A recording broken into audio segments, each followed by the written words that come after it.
અને દેશના સર્વશ્રેષ્ઠ શિક્ષણ મંત્રી છેલ્લા 2 દિવસથી ગુજરાતની મુલાકાતે છે, જેના ભાગરૂપે આજે સોમનાથ મહાદેવના સાનિધ્યમાં આજે સોમનાથ જિલ્લાની મુલાકાતે છે. સવારે અમે પહોંચ્યા વાયા ટ્રેન, ત્યારબાદ સોમનાથ મહાદેવના મંદિરે દર્શન કરી અને માનનીય મનીષજીએ સોમનાથ દાદાની પૂજા કરી, પ્રાર્થના કરી અને આજે આખો દિવસ અમે અહીંથી કોડીનાર પણ જવાના છીએ, પદયાત્રામાં પણ ભાગ લેવાના છીએ અને માનનીય મનીષજી સિસોદિયાને જ હું કહીશ કે આ પત્રકાર વાર્તામાં પોતાની વાત મૂકે. धन्यवाद यशोदान भाई और इकबाल भाई, साथ साथ सभी पत्रकार मित्रों, सबको नमस्कार. मेरा सौभाग्य है कि मैं सुबह भगवान सोमनाथ जी के दर्शन के लिए जा सका और मैं समझता हूँ ये सब बहुत सौभाग्य की बात होती है कि भगवान सोमनाथ का दर्शन में मंदिर में कोई आ सके. मैं आज गया, वहाँ पे बड़ा दिव्य दर्शन हुआ, बड़ा अच्छा लगा. साथियों, पूरे गुजरात में इस वक्त एक परिवर्तन की आंधी चल रही है. हर तरफ ये बात हो रही है कि अब की बार परिवर्तन लेके आना है. मैं पिछले दिनों 6 दिन की नॉर्थ गुजरात की यात्रा पे था और छोटे छोटे कस्बों में मैं गया, गांव में गया. हर जगह यही आवाज़ है कि इस बार बदलाव लेके आना है, इस बार परिवर्तन लेके आना है. 2 दिन से मैं यहाँ हूँ, यहाँ भी यही सुनने को मिल रहा है, इस बार परिवर्तन लेके आना है, इस बार बदलाव लेके आना है.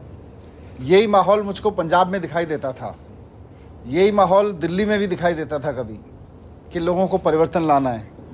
आज मुझे गुजरात के कोने कोने से भी यही आवाज़ सुनाई दे रही है कि 27 साल हो गए, 27 साल में ना शिक्षा पे काम देखा, ना स्वास्थ्य पे काम देखा. स्कूल बदहाल होते चले गए, अस्पताल बदहाल होते चले गए, नौकरियां बदहाल होती चली गई, पेपर फूटते चले गए, व्यापार लोगों का नीचे आता चला गया, छोटे छोटे दुकानदार दुखी हैं, बिजली महंगी होती चली गई. तो इसलिए आज आम आदमी पार्टी से लोग एक उम्मीद लगा के बैठे हैं, अरविंद केजरीवाल जी से एक उम्मीद लगा के बैठे हैं पूरे गुजरात में कि इस बार परिवर्तन करके आम आदमी पार्टी को लाएंगे. कल मैं अहमदाबाद के एक रेस्टोरेंट में था, वहाँ पे एक साथी मुझे मिले, एक वहीं खाना खा रहे थे. बोले, साहब मैं परिवर्तन तो पिछले 10 साल से लाना चाह रहा हूँ, लेकिन 10 साल से मैं ला नहीं पाया क्योंकि मैं भाजपा को वोट देता था, कांग्रेस मेरे को पसंद नहीं है, इसलिए मैंने कभी बदला नहीं. मैं परिवर्तन लाना चाहता था, लेकिन इस बार आम आदमी पार्टी आ गई है मैदान में, हम आम आदमी पार्टी को वोट देने जा रहे हैं, केजरीवाल जी को. रात को ट्रेन में बैठे सोमनाथ के लिए, वहाँ भी हमारी बाजू वाली सीट पर जो लड़का था, वडोदरा का एक युवा सॉफ्टवेयर इंजीनियर, वो कह रहा है कि इस बार वडोदरा के युवाओं में मैं देख रहा हूँ कि बहुत परिवर्तन की लहर है, कि इस बार परिवर्तन लेके आना है. मैंने पूछा क्यों, युवा क्यों बदल रहा है? तो उसका बड़ा इंटरेस्टिंग जवाब था. बोला, जी इनको अहंकार आ गया है, ये काम नहीं करते, गुंडागर्दी करते हैं और अहंकार आ गया है कि इनको कोई हटा नहीं सकता, इसलिए हम इस बार इनको हटाएंगे, इनको हम बदलाव लेके आएंगे. आप लोगों का आना इसलिए हमारे लिए अच्छा है. तो ये परिवर्तन की जगह की आवाज़ हर जगह सुनाई दे रही है और इसमें हर जगह, अब तो मैं गांव-गांव भी जाता हूँ, रास्ते में मिलता हूँ तो लोग कहते हैं अरविंद केजरीवाल जी की गारंटी है, केजरीवाल जी की गारंटी है, वो स्कूल अच्छे करेंगे, बिजली के बिल ज़ीरो करेंगे, इसलिए हमको परिवर्तन लाना है, महिलाओं के लिए काम करेंगे, नौकरियों के लिए काम करेंगे, इसलिए परिवर्तन लाना है. और आप जानते हैं कि दिल्ली के स्कूल का काम तो सारे देश में बोल रहा है, दुनिया भर में बात हो रही है उसकी, गुजरात के भी गाँव-गाँव में बात हो रही है. आज बड़ा इंटरेस्टिंग था, आपसे थोड़ी देर पहले माननीय प्रधानमंत्री जी गुजरात के गांधीनगर के एक स्कूल में गए उसका उद्घाटन करने. पहला मिशन एक्सेलेंस स्कूल गुजरात में बनाया है. उसमें उन्होंने बच्चों के साथ ठीक वैसे ही बैठ के फ़ोटो खिंचवाए जैसे पिछले 7 साल से मैं या अरविंद केजरीवाल जी कहीं स्कूल में जाते हैं तो वहाँ पे जाके हम लोग बच्चों से बैठते हैं, बात करते हैं, टीचर से बात करते हैं. वहीं बैठ के उन्होंने बच्चों की डेस्क पे बैठ के फ़ोटो खिंचवाया. अच्छा लगा देख के कि देश के प्रधानमंत्री जी आज बच्चों के साथ सरकारी स्कूल में बैठ के फ़ोटो खिंचवा रहे हैं. लेकिन दुख की बात यह है कि ये काम 27 साल पहले कर लिया होता तो आज गुजरात के हर बच्चे को, शहर के हर बच्चे को, गांव के हर बच्चे को, सौराष्ट्र से लेके नॉर्थ गुजरात से लेके गुजरात के गांव-गांव तक हर बच्चे को शानदार स्कूल मिल गए होते अगर प्रधानमंत्री जी ये काम 27 साल पहले कर लिया होता. आज जब गुजरात की जनता चुनाव में परिवर्तन ला रही है तब आप सरकारी स्कूल में जाके बैठ रहे हो बच्चों के साथ में, लेट हो गए, लेट कर दिया। ये काम 27 साल पहले करते तो आज गुजरात के एक एक बच्चे का बहुत भला हो जाता। अगर 5 साल में दिल्ली में हो सकता है तो 27 साल में गुजरात में तो स्कूलों की हालत कहीं से कहीं पहुंच सकती थी। 27 साल में इन्होंने गुजरात के स्कूलों की हालत खराब कर दी। क्या है मैं बताता हूं। आज गुजरात के स्कूलों में 44 लाख बच्चे प्राइवेट स्कूलों में पढ़ते हैं और 56 लाख बच्चे सरकारी स्कूलों में पढ़ते हैं। जो बच्चे प्राइवेट स्कूलों में पढ़ते हैं उनके माता पिता इसलिए दुखी हैं कि वो लुटने को मजबूर हैं। प्राइवेट स्कूलों ने लूट मचा रखी है। और जो बच्चे गवर्नमेंट स्कूलों में पढ़ते हैं वो इसलिए दुखी हैं, उनके माता पिता इसलिए दुखी हैं कि वहाँ कोई भविष्य नहीं बन रहा, उनका भविष्य खराब है। सरकार के 48,000 स्कूल हैं गुजरात में, पूरे गुजरात में। आज प्रधानमंत्री जी एक मिशन एक्सेलेंस का उद्घाटन करके आए हैं ना। मुझे लग रहा है जब 27 साल बाद भाजपा के शासन में पहला अच्छा स्कूल का उद्घाटन कर रहे हैं प्रधानमंत्री जी, तो इस बात का भी जिक्र होना चाहिए कि 48,000 सरकारी स्कूलों में से हमने एक एक स्कूल की मैपिंग की है। पूरे गुजरात के एक एक स्कूल की मैपिंग की है आम आदमी पार्टी की टीम ने। कहाँ किस गांव में किस स्कूल की क्या हालत है, कितने कमरे हैं, कितने टूटे पड़े हैं, किसका छप्पर टूटा पड़ा है, किसका छत टपक रही है, कहाँ टीचर है। 48,000 स्कूलों में से 32,000 स्कूलों की हालत खराब है। और इन 32,000 में से 18,000 स्कूल तो ऐसे हैं गुजरात सरकार के जिनमें कमरे नहीं हैं, टूटे पड़े हैं या है ही नहीं बैठने के लिए कमरे, टीचर्स नहीं हैं। और जहाँ हैं भी टीचर्स उनका क्या हो रहा है। आज ही मुझे यहाँ पे अब से थोड़ी देर पहले एक टीचर आए अभी मुझसे मिलने, वो मुझे एक चिट्ठी दे के गए आज गुजरात सरकार की। आज प्रधानमंत्री जी एक तरफ तो जाके किसी टीचर के बाजू में बैठ के फ़ोटो खिंचा रहे हैं कि हम अच्छी पढ़ाई करवाएंगे, और दूसरी तरफ प्रधानमंत्री जी के जूनागढ़ के कार्यक्रम के लिए गुजरात के सरकारी स्कूल के टीचर्स को बसों में कंडक्टर बना बना के भीड़ ले जाने के लिए ड्यूटी दी गई है। गुजरात सरकार आदेश दे रही है कि प्रधानमंत्री जी के कार्यक्रम के लिए टीचर्स बस कंडक्टर का काम करेंगे। जब भीड़, भारतीय जनता पार्टी जब बसों में भीड़ भर भर के ले जा रही है प्रधानमंत्री जी की सभा के लिए, तो वहाँ पे बसों का कंडक्टर सरकारी स्कूल के टीचर्स को लगाया गया है। और उन टीचर्स को लगाया गया है जो ये कह रहे हैं, उनकी पीड़ा थी टीचर्स की बच्चों के लिए। गुजरात के टीचर देखिए स्कूलों में कितने अच्छे हैं। मुझे कहने आए, साहब आज हमारे छुट्टियों के पहले स्कूल का लास्ट डे है, वर्किंग डे। आज का दिन हमने अपने बच्चों के लिए रखा होता है सारे टीचर्स ने कि अब बच्चे छुट्टी पे रहेंगे तो हम उनको होमवर्क देंगे, उनका रिजल्ट बनाएंगे, रिजल्ट बताएंगे, कुछ पेरेंट टीचर मीटिंग करेंगे। आज का इतना इम्पोर्टेंट दिन हमको कंडक्टर बना के बिठा दिया गया क्योंकि मोदी जी की रैली में भीड़ जानी है। बीजेपी बसें भर भर के ले जा रही है तो उसमें सरकारी स्कूल के टीचर कंडक्टर के रूप में काम करेंगे। ये तो हालत कर दी है इन्होंने स्कूलों की, और जाके एक स्कूल का उद्घाटन कर रहे हैं 27 साल बाद। तो मुझे बेहद गर्व है कि 5 साल मिले दिल्ली में तो वहाँ करके दिखाया। मेरी गुजरात के एक एक वोटर से अपील है कि ये तरह तरह के हथकंडे चलाएंगे। अभी अगले 40 दिन चुनाव, 50 दिन चुनाव में हैं। बहुत झूठ बोलेंगे, बहुत षड्यंत्र करेंगे। यशुदान भाई के बारे में, जगमल भाई के बारे में, प्रवीण भाई के बारे में खूब बोलेंगे। इनकी शर्ट का रंग ऐसा क्यों था, बोलेंगे ये दोनों एक जैसी शर्ट पहन के बैठे हुए थे, कुछ षड्यंत्र है, सब कुछ बोलेंगे। लेकिन मैं गुजरात के साथियों से कहना चाहता हूं कि ये मौका है आपके बच्चों के लिए अच्छे स्कूल बनवाने का, ये मौका है अपने बच्चों के लिए अच्छे अस्पताल बनवाने का, बिना पेपर फूटे नौकरियां करवाने का। तो मैं अपील करना चाहता हूं आपके माध्यम से कि इस बार 5 साल के लिए मौका दें केजरीवाल जी को। 5 साल के में अगर ये सब चीज़ें ना हो जितना गारंटी दी है केजरीवाल जी ने, दोबारा मौका मांगने नहीं आएंगे। Thank you. सर, आप एक एजुकेशन मिनिस्टर हैं। दिल्ली में अब तक सरकारी स्कूलों के लिए आपने अभी तक कितनी ग्रांट दी है?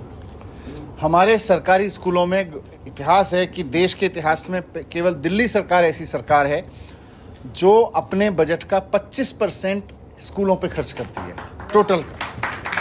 बाकी सब जगह 10%, 12%, भारत सरकार तो 3% खर्च करती है, लेकिन हम 25% खर्च करते हैं। सर, आज पीएम गुजरात में आए हैं और एक स्कूलों को प्रोजेक्ट के लिए 10,000 करोड़ रुपए का सभी ग्रांट दी है। क्या ये आपकी बदौलत है? मैं तो ये कह रहा हूँ कि ये गुजरात की आम जनता की बदौलत है। गुजरात की आम जनता ने जब उसके सामने विकल्प आया कि एक स्कूल बनाने वाली सरकार, एक स्कूल बनाने वाला नेता केजरीवाल आ गए, तो अब मोदी जी कह रहे हैं देखो मैं भी स्कूल बनवा रहा हूँ। अरे 27 साल पहले बनवा दिए होते। आज तो अमित शाह जी भी स्कूल जा रहे हैं, 4 दिन पहले मैंने एक फोटो देखा, अमित शाह जी भी स्कूल में जाके खड़े हुए थे। तो ये बदलाव गुजरात के वोटर के मानस की वजह से आया है। गुजरात के शिक्षा व्यवस्था को आप किस तरह से देख रहे हैं? मैंने बताया 1 करोड़ लोगों का, बच्चों का, मतलब 1 करोड़ परिवार जिनके बच्चे अभी स्कूलों में पढ़ रहे हैं, उनका भविष्य इन्होंने दांव पे लगाया हुआ है। और उनका भविष्य अगर खराब हो गया, शिक्षा उनको खराब मिली, तो फिर भविष्य किस बात का है? सर, भाजपा के लीडर ने आपको गुजरात के स्कूलों को मुलाकात लेने के लिए आमंत्रण दिया था, ये बात सही है? मैंने उनको कहा, फिर मैंने कहा बताओ, मैं आ जाता हूँ, चलते हैं। और गुजरात के शिक्षा मंत्री जी हैं, उनकी विधानसभा से शुरू करते हैं। उसके बाद में वो भाग गए। मैंने कहा आप मुझे गुजरात के शिक्षा मंत्री के स्कूल दिखाओ, मैं आपको दिल्ली के शिक्षा मंत्री के स्कूल दिखाता हूँ, या जहाँ बोलो वहाँ दिखाऊंगा। लेकिन वो गायब है उसके बाद से। सर, एक थोड़ा ऑफ टॉपिक क्वेश्चन, 2 मिनट बात मैं बात कर लेता एक क्वेश्चन है जो हाँ, इसके बाद मैं बात कर लेता हूँ 2 आप मिनट, इसके बाद आपका क्वेश्चन का जवाब देगा। अभी पूरा देश में जो दिल्ली में जो मॉडल स्कूल हुआ है, उसके बारे में ये डिप्टी सीएम मनीष सिसोदिया जी, पूरा दूसरा देश में भी मनीष जी का वो आया है सर्वे कि भाई गवर्नमेंट, अमेरिका का बड़ा प्रधान इधर आया था इंडिया में, तो उसने भी बोला कि हमको गवर्नमेंट की स्कूल दिल्ली के देखने का है। अपना पीएम ने मना किया था कि वो स्कूल नहीं जा सकते, वो लोकल जो गवर्नमेंट है हमारी नेगेटिव है, फिर भी उसका फैमिली आया था। तो उसके लिए पूरा देश में एजुकेशन की जो शुरुआत हुई है, उससे वो डर गई है। अभी बीजेपी उससे डर गई है। कांग्रेस तो ऐसी ही थी, कांग्रेस को पब्लिक ने इसी के लिए हटाया है कि कांग्रेस का तो इरादा एकदम खराब ही था इंडिया के लिए, कि इंडिया की पब्लिक एजुकेशन में आगे नहीं आना चाहिए। लेकिन बीजेपी वही पॉइंट पे आ गया है कि भाई ये कांग्रेस का इरादा खराब है, तो पब्लिक ने बीजेपी को लाया। लेकिन बीजेपी अभी वही ट्रेन पे चलता है कि भाई अभी भी पब्लिक में एजुकेशन नहीं आना चाहिए। तो दिल्ली में एजुकेशन शुरू हुआ है, इसके लिए उसको अभी कि भाई ये तो देश में हल्ला मच गया है, इसके लिए तो हमारा डिप्टी सीएम मनीष जी के ऊपर और बहुत लोग के ऊपर और सीबीआई का, ईडी का गलत रेड करके ये करके कैसे भी करके गुजरात का इलेक्शन में मनीष जी नहीं आना चाहिए, अरविंद जी नहीं आना चाहिए, अच्छे लोग दिल्ली वाले नहीं आना चाहिए, उसके लिए वो लोग ने गलत प्रयत्न शुरू कर दिया है। लेकिन गुजरात की जनता, पूरा इंडिया में हमको विश्वास है कि गुजरात की जनता समझदार है, डाई है, होशियार है। वो लोग पूरी समझ गया है कि भाई ये लोग दग्गम सरकार है, ये लोग तानाशाही करते हैं। ये बीजेपी की सरकार अभी तानाशाही पूरा गुजरात में करती है, सबको धमकाते, सबको दबाते, सब एजेंसी का, सीबीआई, ईडी का, पुलिस का, सबका, क्राइम ब्रांच का, इसका, एसपी का, आईजी का, सबका गलत उपयोग करता है। उसी के लिए हमको आप लोग का भी सबका सपोर्ट चाहिए। आप लोग हमारे साथ है तो हम अपन गुजरात को आगे बढ़ेगा, तो गुजरात आगे आएगा। गुजरात पहले से आगे, पहले से जागरूक है, तो और भी इसमें गुजरात से परिवर्तन आएगा, तो पूरा देश में अच्छा परिवर्तन आएगा और पूरा इंडिया अपन महासत्ता पे आ सकते। ये लोग ने अभी गरीब कल्याण मेला किया, तो उसमें 3 करोड़ 2 करोड़ 3 करोड़ का डोम बनाया, 3 करोड़ का खर्चा किया, और गरीब लोग को कितना दिया? वो उससे कम। वो लेने को कितना है? आप दिया 15-20 लोग को, और 6 पूरा 1 साल में पूरा कागज एकटे। यहाँ ही था प्रोग्राम, कितने लोग आए? वो लेने को भी नहीं आया, और जितना खर्च करते हैं उतना गरीबों को देते भी नहीं है। और ये गवर्नमेंट छोटे लोग का विचार नहीं करती है, जिसको छोटी दुकान है, छोटी केबिन है, छोटा खेडूत है, छोटा फार्मर है, उसकी नहीं परवाह करते। ये लोग बड़ा बड़ा उद्घाटन करते हैं। आज अभी 4000 करोड़ का, 4100 4100 करोड़ का उद्घाटन किया, खातमुहूर्त किया, आज ही पीएम ने किया। और भी अभी जूनागढ़ में बहुत उद्घाटन करने वाले। ऐसा उद्घाटन अपन बरसों से सुनते हैं, 15-20 साल से तो हम सुनते हैं कि इतना 1000 करोड़ का, ये माछीमार को इतना 1000 करोड़ दिया, फार्मर को इतना 1000 करोड़ दिया, लेकिन कोई छोटे लोग, मध्यम वर्ग अभी आगे आ सकता नहीं है, आगे आया नहीं है, उसको बड़ी मुश्किल है। इसके लिए आम आदमी पार्टी ईमानदार पार्टी है, ये हमारा ईमानदार नेता है। तो हम पत्रकारों से भी रिक्वेस्ट करते हैं कि हमारा ये बात पब्लिक तक आगे पहुँचाओ। आप में ये ताकत है, और आप पत्रकारों को भी दबाते हैं। ये सरकार, दगम सरकार, पत्रकारों को भी परेशान करते हैं, मीडिया वाले को भी परेशान करते हैं, हम भी वो भी जानते हैं। फिर भी जितना कर सकते हैं, जितना आप हेल्प कर सकते हैं, इतना करो। हम लोग गुजरात को कुछ आगे बढ़ाना चाहते हैं, इंडिया को आगे बढ़ाना चाहते हैं। ये हमको हॉस्पिटल, स्कूल, ये सब बिजली फ्री देना चाहते, वो हम करते हैं, इसीलिए वो अभी बीजेपी निकली है। बीजेपी को अभी तो ऐसा भी इच्छा है कि हम भी बिजली फ्री देगा, लेकिन अभी पब्लिक उसको पूछेगा कि अभी 28 साल क्यों नहीं दिया। अभी बिजली फ्री की बात करते हैं, दूसरा स्टेट में बात करता है कि बिजली फ्री देगा। इसीलिए हमने अभी हमारी ये सोमनाथ का महत्व है, इसीलिए यहाँ से सब बात की है। ये सोमनाथ, ये सीट का नाम भी सोमनाथ है और पूरा इंडिया के लिए सोमनाथ सीट का महत्व है। तो यहाँ से सोमनाथ के कुछ यहाँ से अलग बात करेगा और पूरा इंडिया का, पूरा देश का आगे बढ़ेगा। ऐसा जय सोमनाथ। Thank Manish you. जी, Aam Aadmi party bold statement और बोल्ड अपने विचारों के लिए जानी जाती है और आपने रेवोल्यूशनरी पॉलिसीज दिल्ली और पंजाब में इम्प्लीमेंट की है। गुजरात में एक जो पॉलिसी है उसके ऊपर 6 दशकों से विवाद चल रहा है, वो गुजरात की प्रोहिबिशन पॉलिसी है। एक तबका ऐसा है जो मानता है कि गुजरात में प्रोहिबिशन नहीं होना चाहिए, वही इंडिपेंडेंस का नॉर्मल रूल है, और एक तबका है जो प्रोहिबिशन पॉलिसी की वकालत करता है। आम आदमी पार्टी का उसके ऊपर स्टैंड क्या है?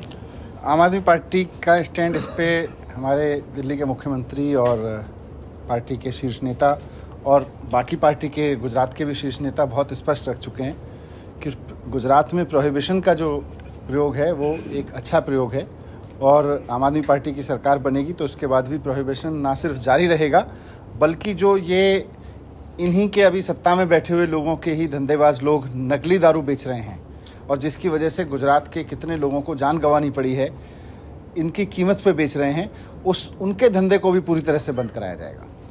Thank you. केंद्रीय मंत्री ने बोला है कि आम आदमी पार्टी गार्लिक